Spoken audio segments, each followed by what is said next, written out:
ನಮಸ್ತೆ ಎಲ್ಲರಿಗೂ.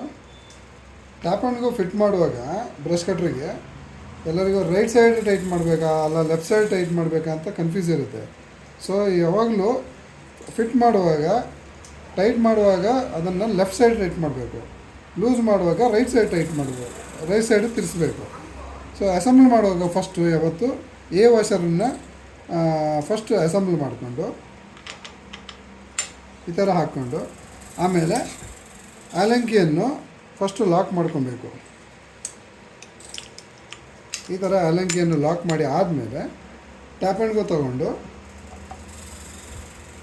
ಈ ಥರ ಫಿಕ್ಸ್ ಮಾಡಿ ಆಮೇಲೆ ಇದು ಲೆಫ್ಟ್ ಸೈಡಲ್ಲಿ ತಿರ್ಸ್ಬೇಕು.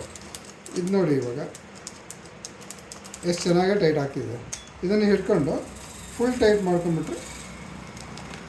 ಮಾಡ್ಕೊಂಬಿಟ್ರೆ ಟೈಟ್ ಆಗಿಬಿಡುತ್ತೆ. ಆಮೇಲೆ ಇದನ್ನು ಆಲಂಕಿಯನ್ನು ತೆಗೆದು ಒಂದು ಸರಿ ತಿರ್ಸಿ ನೋಡಬೇಕು, ಫ್ರೀಯಾಗಿ ಅಸೆಂಬಲ್ ಆಗಿದೆ ಅಂತ ಅರ್ಥ ಆಗುತ್ತೆ. Thank you.